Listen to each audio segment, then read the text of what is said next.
जय हिंद। देखिए पिछले क्लास में हम आपको आर्टिकल 32 बढ़ा दिए थे। कल का क्लास थोड़ा सा लेट हुआ था, 4 बजे उसको किया गया था। यहाँ पे थोड़ा इंटरनेट का प्रॉब्लम था, इसलिए उस समय लाइव नहीं हो पाया था क्लास को। अब ध्यान से देखिए, अभी अनुच्छेद 32 बताए थे जिसे संविधान की आत्मा, संविधान का हृदय, गारंटर कहा जाता है। सुप्रीम कोर्ट को बताए थे 5 तरह का रीट होता है। शॉर्टकट में क्या था? बंदी, पति, परमेश्वर, उसका अधिकार। बंदी प्रत्यक्षीकरण था, 24 घंटे के अंदर ले आना था, सशरीर लेके आना था। प्रतिषेध ये किस पर लगता है भाई साहब? तो एक ऊपर वाला न्यायालय निचली न्यायालय के काम को रोकने के लिए देता है। उत्प्रेषण क्या होता है कि अगर निचला न्यायालय अपने अधिकार का उल्लंघन कर दिया तो उसके फैसले को रद्द करने के लिए होता है। परमादेश क्या होता है? किसी को अपनी ड्यूटी करने के लिए बोला जाता है। अधिकार परीक्षा, उसकी जॉब की क्या की जाती है? वैधानिकता की जांच की जाती है कि रियल में कर रहा है या नहीं। तो आर्टिकल 32 तक तो हो गया था आपको। अब इसके बाद 3 आर्टिकल्स बचते हैं, 33, 34, 35। उसके बाद से तो मूल अधिकार खत्म हो जाएगा। तो मूल अधिकार खत्म हो जाएगा तो उसके बाद अब आगे समझेंगे हम लोग। तो कुछ लोग का अभी मूल अधिकार में भी कुछ छूटा हुआ है। अब देखिए लास्ट के जो 3 अधिकार है ना, वो 33, 34 और 35। 33 में क्या बोला है, बहुत जरूरी है। इसमें किसी को मूल अधिकार दिया ही नहीं है। देखिए भाग 3 में मूल अधिकार की चर्चा ना, 33 में कहा है कि नहीं हम किसी के मूल अधिकार को छीन लेंगे, कुछ सीमित कर देंगे। तो इसमें कहा गया है 33 में, 33 में कि हम किसी के मूल अधिकार को छीन लेंगे। क्यों? क्योंकि उनको मूल अधिकार दे देंगे तो राष्ट्र के लिए दिक्कत हो जाएगा। कौन कौन आता है उसमें? तो कहा गया रेस्ट्रिक्शंस ऑफ राइट्स, मानी मूल अधिकार को सीमित करना। जैसे सेना के मूल अधिकार को छीन लिए। सेना का मूल अधिकार, सेना में आप खुल के कुछ नहीं बोल सकते हैं। आपका ऑफिसर कह दिया जमीन पे बैठो तो आप नहीं कहेंगे समानता का अधिकार, वहाँ सीनियर इज ऑलवेज करेक्ट। तो सेना में सेना का रूल करेगा, वहाँ पर आपको राइट टू इक्वालिटी पे मत जाइएगा वहाँ पर। दूसरा गुप्तचर, जो हमारे इंटेलिजेंस एजेंसी होती है, रॉ वाले, IB वाले, CID, CBI। अब पता चला ये लोग अभिव्यक्ति की आज़ादी है, मीडिया में आके बोल रहे हैं कि हम पाकिस्तान में ये किए थे, हम चाइना में गए ये किए थे। साथ ही साथ कहीं मीडिया के भी स्वतंत्रता को रोका गया है। जैसे आप एग्जांपल समझिए, जब 2008 में मुंबई में हमला हुआ तो जो कमांडो जो हेलीकॉप्टर से नीचे उतर रहे थे सब ना, तो मीडिया वाले अपने बहाबही के चक्कर में, देखिए सबसे पहले हम दिखाए हैं कैसे कमांडो उतरे सब। अब जो आतंकवादी थे वो अंदर टीवी पे, न्यूज पे देख लिए सर कि भाई सब उधर उतर रहा है, एकदम लाइव चल रहा था, उधर उतर रहे थे, उधर टीवी में चल रहा था। बस उसके वजह से हमारे मेजर कृष्ण उनियन जो थे वो शहीद हो गए वहाँ पर। तो मीडिया वाले ने गलती किया। अभी हाल ही में आपको 2 दिन पहले जस्टिस जोसेफ का आया और एक और सुप्रीम कोर्ट के जज ने कहा था, वो रिपब्लिक टीवी के याचिका पर कहा गया था कि भाई देखिए मीडिया को उतनी ही स्वतंत्रता है ना जितना एक आम नागरिक को है। पूरे संविधान में कहीं मीडिया की स्वतंत्रता के लिए स्पेशल चर्चा नहीं है। तो मीडिया कहती है कि नहीं हमको ज़्यादा चर्चा, भाई जितना इस देश में एक रिक्शे वालों को स्वतंत्रता है ना बोलने की, उतना ही मीडिया वाले को, उससे ज़्यादा नहीं है। तो आप खुद सोच सकते हैं कि संविधान बनाने वाले कितने समझदार थे। उन्होंने देश हित को ध्यान में रखते हुए कहा कि भाई संविधान कहता है कुछ लोगों के मूल अधिकार को छीन लेना ही चाहिए, सीमित कर देना चाहिए। आर्मी में क्या हो रहा है आप नहीं बता सकते, गुप्तचर कहाँ ड्यूटी किया, कहाँ चला गया नहीं पता है आपको। मीडिया में बहुत चीज़ों को रोका जा सकता है इन लोग को ध्यान में रखते हुए। 33। अब 34 में क्या बोल रहा है? देखिए यहाँ तो बोल दिया कि भाई सेना जो है उसको मूल अधिकार नहीं दिया जाएगा, तो सेना को कौन सा अधिकार दिया जाएगा? तो फिर आगे है 34, 34 जो है 34। इसमें क्या कहता है, ध्यान से समझिएगा। कहता है कि जो कंटोनमेंट का एरिया होता है, कंटोनमेंट मतलब होता है सैनिक छावनी, जिसको शॉर्टकट में कैंट कहते हैं। कंटोनमेंट मतलब होता है सैनिक छावनी, शॉर्टकट में कैंट। जैसे एग्जामिनेशन शॉर्टकट में एग्जाम, डेमोन्स्ट्रेशन शॉर्टकट में डेमो। कहते हैं ना कि सर डेमो क्लास चाहिए, मतलब डेमोन्स्ट्रेशन चाहिए। उसी तरह कंटोनमेंट को शॉर्टकट में कैंट कहते हैं। जैसे पटना का Danapur cantt, Agra cantt, Ambala cantt, Banaras cantt, Allahabad cantt. जहाँ जहाँ सैनिक छावनी होगी वहाँ पे मिलेगा भटिंडा कैंप। ये कैंप होते, कैंट होते हैं सब वहाँ पर। तो वो एरिया में सिविल लॉ नहीं चलता है, वो आर्मी की लॉ चलते हैं। वो आर्मी वहाँ पे डिसाइड करती है और आर्मी के नियम को कहते हैं मार्शल लॉ, सेना का कानून। तो कहा गया है कि जिस एरिया में सेना का कानून लगेगा ना, वहाँ पर आपके मूल अधिकार काम नहीं करेंगे, सीमित कर दिए जाएंगे। जैसे कश्मीर के कई एरिया में मार्शल लॉ लगा हुआ है। मार्शल लॉ के तहत बहुत ज़्यादा पावर हो जाता है, वो आपके घर में बिना वारंट घुस सकते हैं तलाशी लेने के लिए, कहीं आतंकवादी तो नहीं घुसा है। तो मार्शल लॉ बहुत खतरनाक होता है भाई साहब, इसमें आपकी कुछ नहीं चलती है। ज़्यादा ताम झाम करेंगे, एक गोली दे देगा चल जाएगा, आपको पता भी फिर आर्मी वाले को गोली का हिसाब नहीं देना पड़ता है। तो कहा गया है कि अगर ज़रूरत पड़े तो जहाँ सेना जा रही है वहाँ मार्शल लॉ लगा दीजिएगा। कभी कभी आपके यहाँ चुनाव होता होगा तो आर्मी वालों की कभी कभी ड्यूटी लग जाती है। अब तो आर्मी की ड्यूटी नहीं लगती है, CRPF वगैरह की लगती है। पहले आर्मी वगैरह को भी बुला लिया जाता था, या फिर जब सिचुएशन कंट्रोल के बाहर हो जाता है तो आर्मी को बुलाना पड़ता है। अभी इधर 2 जगह आप आर्मी देखेंगे। कब, एक जो बाबा राम रहीम जो थे, जब वो जेल जा रहे थे तो उनके समर्थकों ने आंदोलन कर दिया कि अरे बाबा को कैसे ले जाएगा तुम, तो आर्मी को बुलाना पड़ा। आर्मी आई ना, सब शांत हो गया और आर्मी वाले बंदूक उंदूक लेके पूरा ऊंचे ऊंचे बिल्डिंग पे चढ़ गए थे, लेकिन आओ तरह भक्ति निकालते हैं हम यहाँ पे बाबा का।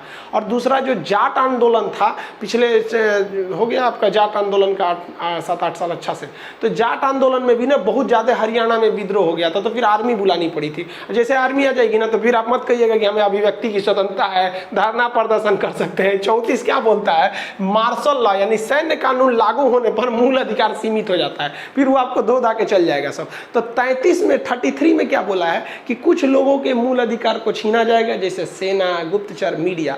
और 34 में क्या बोला है, मार्शल लॉ लग जाएगा तो आपका मूल अधिकार खत्म हो सकता है। समझ में आ गया कि नहीं आएगा।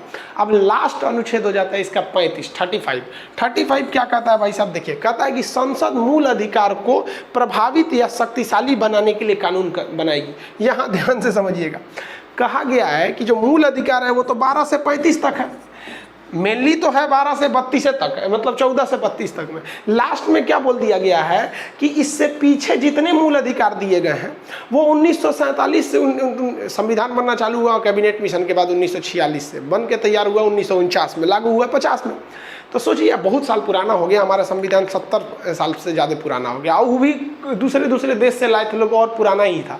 तो कहा गया है कि संसद आने वाले वक्त में अगर उसे लगेगा कि और अच्छे की ज़रूरत है तो हमारे मूल अधिकार को प्रभावी बनाने के लिए उसमें पॉजिटिव चेंजिंग कर सकती है। ध्यान से समझिएगा इस चीज़ को, कभी भी उसको शक्तिशाली बनाने के लिए चेंजिंग करेगी। ऐसा नहीं कर सकते हैं कि आप ऐसा चेंजिंग कर दीजिए कि जिससे कि संविधान कमज़ोर हो जाए, हमारा मूल अधिकार कमज़ोर हो जाए, ये कभी नहीं कर सकते। संसद कभी कानून नहीं बना सकती है कि आपको अभिव्यक्ति की आज़ादी नहीं दी जाएगी, फिर हमारी शक्ति तो कम हो जाएगी।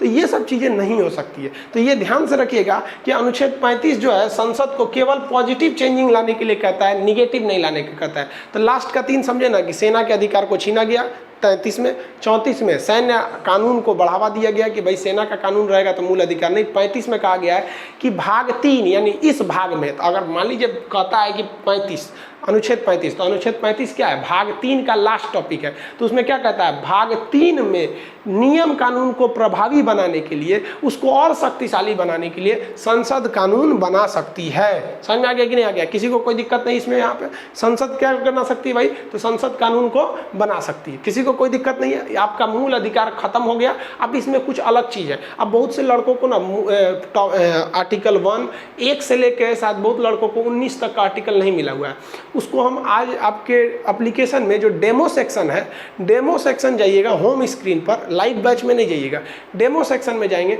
तो वहाँ आपको मिल जाएगा। और देखिए आपका जो बैचेज होता है ना, जो आज चल रहा है वो लाइव में दिखेगा, और यही चीज़ को आप कल देखिएगा तो लाइव में नहीं दिखेगा, नीचे वॉल्यूम 1 में चला जाएगा। समझ में आएगा कि नहीं आया। तो ये आपका अधिकार हो गया सब मूल अधिकार। अब इसके बारे में कुछ अन्य जानकारियाँ देखिए ध्यान से।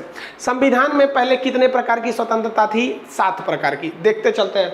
मूल अधिकार किस भाग में है भाई, तो भाग संख्या 3 में है।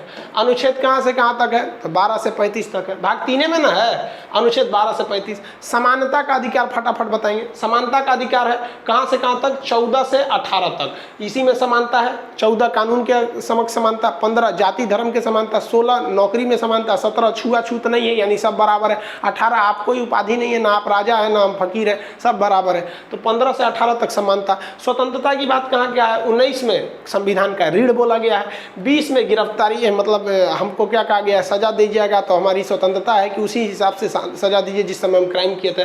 20, 21 और 22 ये किस चीज़ की है, स्वतंत्रता का अधिकार है। आपको पता है 20 और 21 को कभी समाप्त नहीं किया जा सकता। कहेगा कि कौन सा ऐसा मूल अधिकार है जिसे कभी समाप्त नहीं किया जा सकता है, तो 20 और 21 को कभी भी नहीं रोका जाएगा। हालांकि इसका जो मेन आपको पढ़ना है इसके बारे में, वो आपातकाल में पढ़ना है, जब हम आपको पढ़ाएंगे 352, 356, 360। और बीपीएससी बाबू आ गया है, इतना आप ठोक के रखिए, अभी से अपने मन में लिख लीजिए कि जितने लोग पॉलिटी पढ़ रहे हैं थोड़ा से बउआ एगो क्वेश्चन नहीं छूटेगा, BPSC Bihar public service commission, और जो यूपी के लड़के हैं वो लोग, और जो नॉर्थ ईस्ट वाले लड़के हैं लोग, भाई साहब आप लोग थोड़ा सा हिंदी को थोड़ा इंप्रूव कीजिए कि भाई देखिए अगर हम इंग्लिश बताएंगे ना तो एप्लीकेशन पे 90% लड़का हिंदी मीडियम का है, फिर इंग्लिश के चक्कर में ना 90% डूब जाएगा। तो थोड़ा थोड़ा आप समझ सकते हैं इस चीज़ को, धीरे धीरे प्रैक्टिस कीजिएगा ना समझ में। हम भी सीबीएसई बोर्ड से पढ़े थे, हमारा तो आजू हिंदी लिखने नहीं आता है, देखते ना हम पहले से लिख के रखे रहते हैं, लिखेंगे तो गलती हो जाएगा, मात्रा उतना बड़ा गलती हो जाते हैं हमसे, अभी भी कोई गारंटी नहीं, इसमें कहीं ना कहीं तो गलती होगा ही।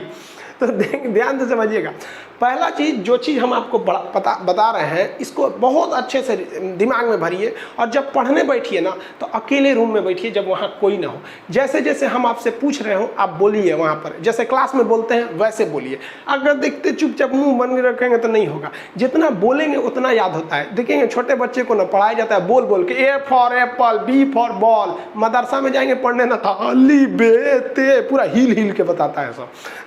तो समझिए आप ध्यान से, शोषण के विरुद्ध बोलिए फटाफट। शोषण के विरुद्ध अधिकार कहाँ है?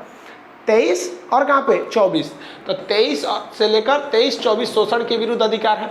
अब बताइए धार्मिक स्वतंत्रता का अधिकार 25 में क्या, देखिए 23 में क्या बोला है, आप किसी से क्या नहीं करा सकते, बलात् श्रम बेगारी नहीं करा सकते हैं, फ्री में काम बंधुआ मजदूर नहीं करा सकते हैं। लेकिन इसी 23 में बोला गया है कि राष्ट्रीय सुरक्षा के लिए या इमरजेंसी में काम करवा लेगा। 24 में 14 साल से कम आयु के बच्चों को खतरनाक काम में नहीं लगा सकते हैं। शिवकाशी नीचे एक जगह था ना, शिवकाशी नीचे वो तमिलनाडु में, वहाँ पटाखे उद्योग ज़्यादा होते थे। धार्मिक स्वतंत्रता बोलिए 25 से लेकर कहाँ तक है भाई 28 तक है। 25 में क्या बोला है, व्यक्तिगत धार्मिक स्वतंत्रता। 26 में सामूहिक धार्मिक स्वतंत्रता। 27 में धार्मिक कार्यों के लिए जो धन रहेगा उस पर टैक्स नहीं लगेगा। 28 सरकारी विद्यालयों में धार्मिक शिक्षा नहीं दी जाएगी।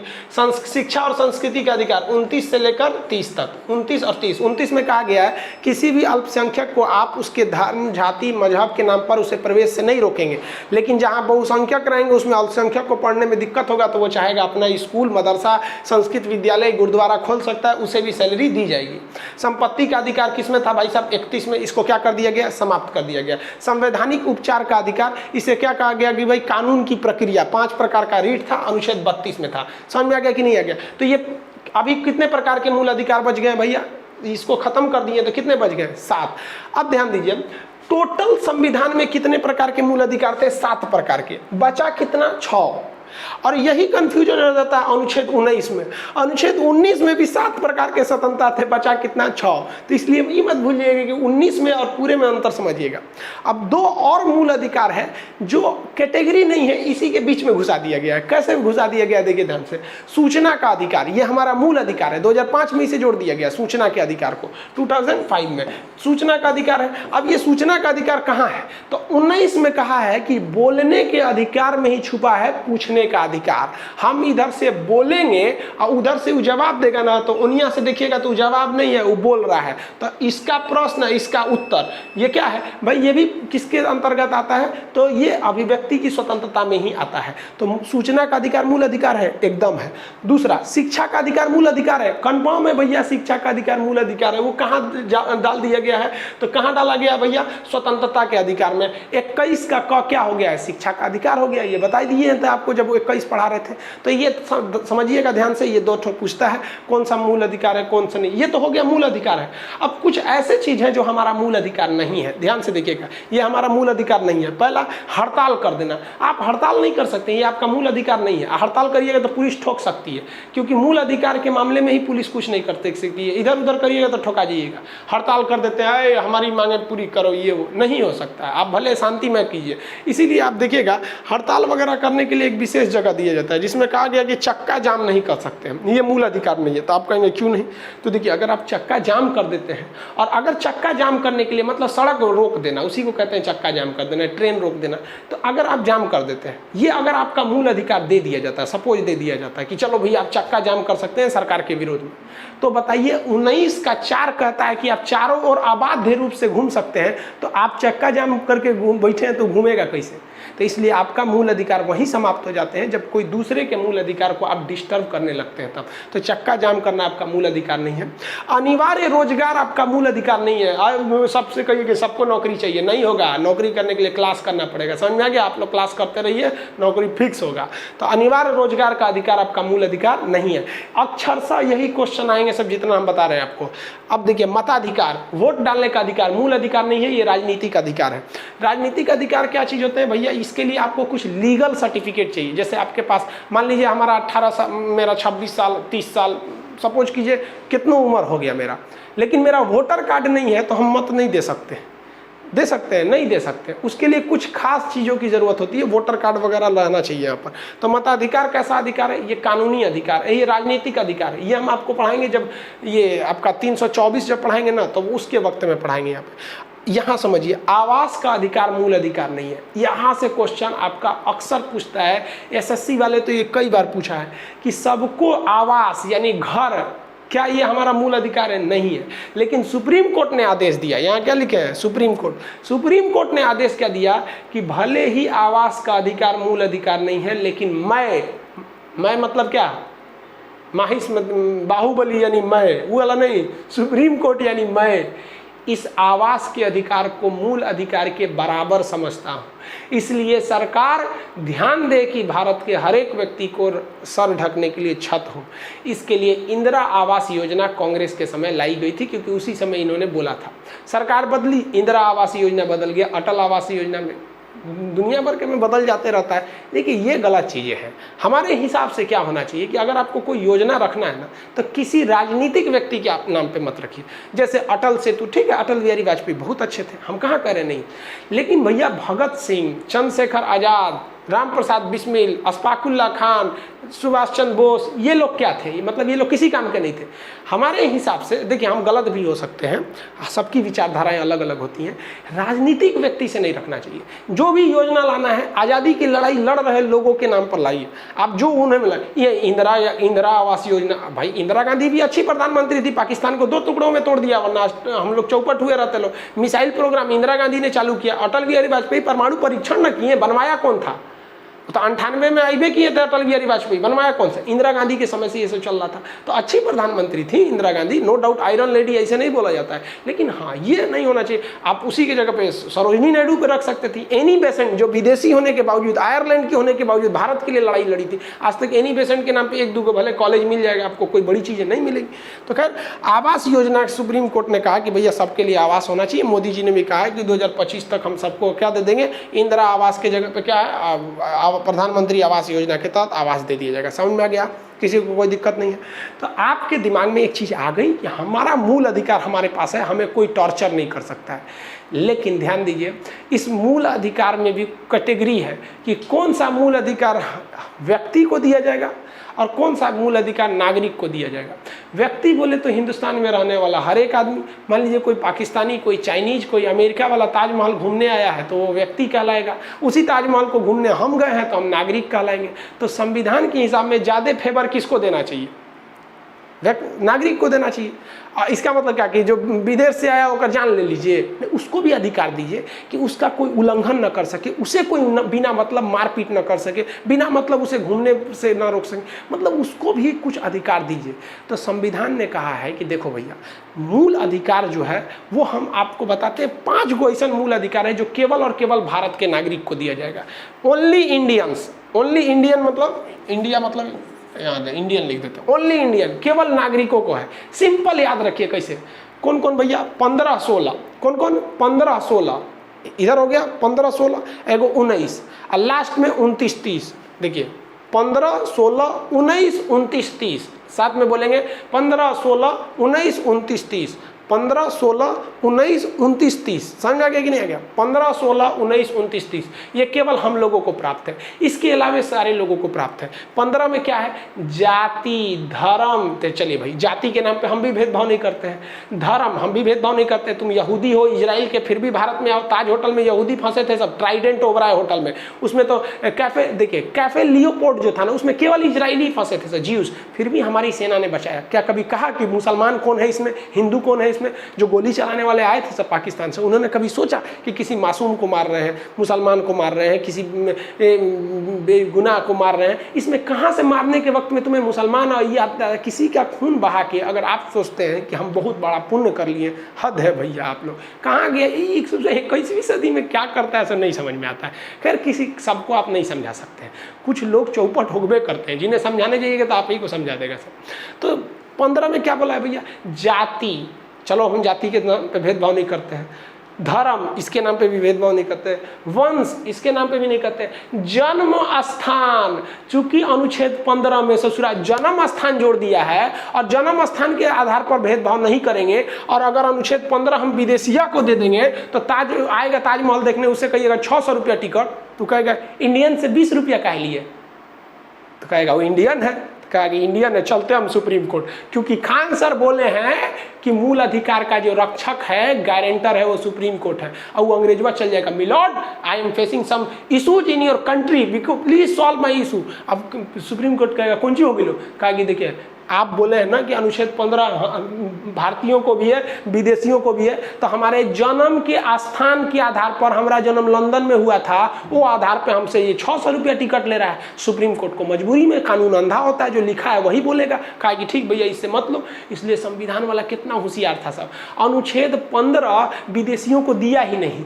क्यों नहीं दिया? क्या उसके धर्म से दुश्मनी था, जाति से था, लिंग से था, जन्म स्थान से नहीं, केवल उनके जन्म स्थान से प्रॉब्लम था कि भैया तुम भारत के बाहर का है, तुम्हें कम छूट दिया जाएगा। समझ में आ गया कि नहीं आ गया? तो अनुच्छेद 15 केवल भारतीयों को है। समझ में आ गया? 16 में कहा गया है कि लोक नियोजन यानी नौकरी में समानता, तो ये भी केवल भारतीयों को है। पता चला पाकिस्तान वाला आगे कहा हमको इंडियन आर्मी में भर्ती कीजिए। क्यों? क्योंकि आपने तो कहा है कि भाई आपके संविधान में कहा गया है कि सबके नौकरी में सबकी समानता, तो भारत कहेगा चट्टा कहीं का, नौकरी में समानता, सबकी समानता, यहाँ पर नौकरी में समानता केवल हिंदुस्तानियों को मिलेगा। ये 16 नंबर जो है वो केवल भारतीयों के लिए है। तो 15, 16, 19 भारत में आके कुछ भी बोलिए, संविधान का रीढ़ है अनुच्छेद 19 अभिव्यक्ति की स्वतंत्रता। पाकिस्तानियाँ आके सीधे मोदी जी को गरियाएगा सर। 19 के 4 में चारों ओर घूमिए, पाकिस्तानियाँ आके बॉर्डर पे घूमेगा सर, हो इधर से मारता है हमारे आतंकवादी चाचा को, अरे चाचा को यहीं से मारता है, चाचा को मारता है, तुरंत नहीं, चाचा को उधर रखो ना, इधर भेजोगे तो चाचा को आदमी, चाचा ने क्या करेगा, पूजा करेगा उनका। तो 19 भी कहा गया है कि भैया ये केवल भारतीयों को है। समझ में आ रहा है? 19 और 29 में कहा गया अल्पसंख्यकों की रक्षा। अब पता चला पूरी दुनिया से अल्पसंख्यक भारत में घुसने लगेंगे से तो दिक्कत हो जाएगा, हमारा अपने यहाँ का जनसंख्या कंट्रोल के बाहर। तो 19 और 30 कहा गया है कि अल्पसंख्यक, देखिए 29 में क्या कहा है, अल्पसंख्यक हमारे यहाँ पढ़ सकता है। तो पाकिस्तान से कोनो आतंकवादी आएगा, कहेगा हम अल्पसंख्यक, हमारा पढ़ाई आप नहीं रोक सकते हैं, तो भाई 29 कहता है कि रे बकलोलवा कहीं, हम हिंदुस्तान की बात कर रहे हैं, तोरा रोक सकते हैं।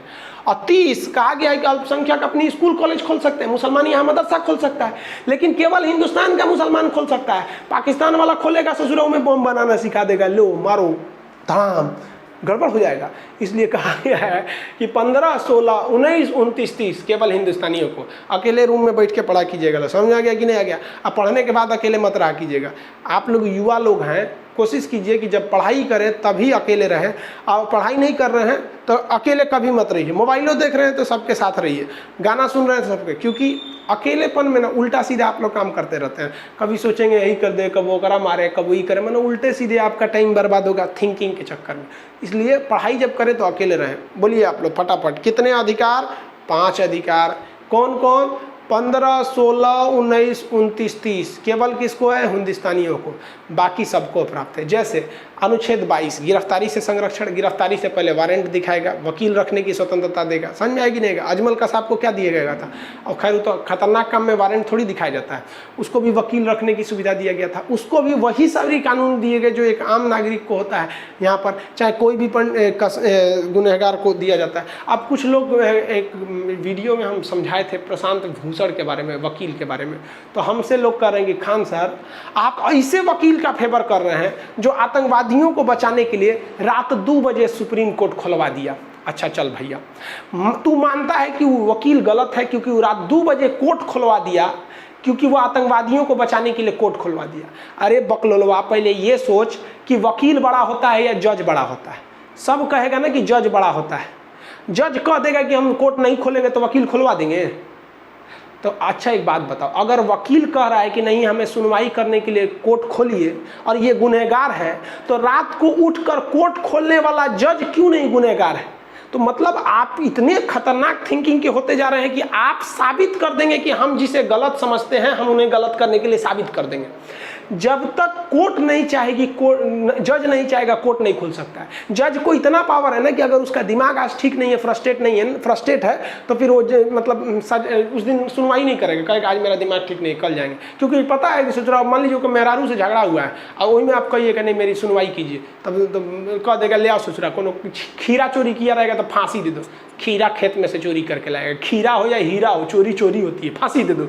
इसलिए जज पे इतना पावर होता है। तो लोग कहते हैं कि अच्छा एक बात बताओ, एक बतौर एक टीचर जो होता है वो कभी चाहेगा कि मतलब मेरा नाम नीचे हो जाए या फिर हमारे बैच से ज़्यादा लड़के नहीं निकले? टीचर तो हमेशा चाहता है। वैसे ही वकील चाहता है कि हम ज़्यादा से ज़्यादा केस को जीत सकें। तो वकील का काम ही होता है दलील देना। अब अगर रात 2 बजे कोर्ट खुलवाने वाला वकील गुनहगार है तो रात 2 बजे सुनवाई करने वाले जज को आप क्या कहिएगा? गुनहगार कहिएगा।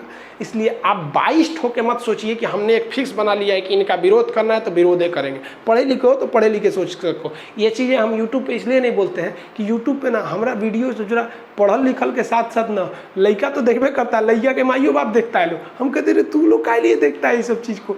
तो अलग अलग टाइप के लोग रहते हैं। लोग सबको ये सब चीज़ें समझ में नहीं आती है। ये तो समझ में आ गया आप लोग को पूरा का पूरा। ये कितने तरह के मूल अधिकार है जो केवल भारतीयों को प्राप्त है? 15, 16, 19, 29, 30 ये केवल भारतीयों को है। 15, 16, 19, 29, 30 15, 16, 19, 29, 30 ये किसको प्राप्त है? भारतीयों को प्राप्त है। बाकी सारे अधिकार विदेशियों को भी प्राप्त है। इतना तक में कोई दिक्कत है?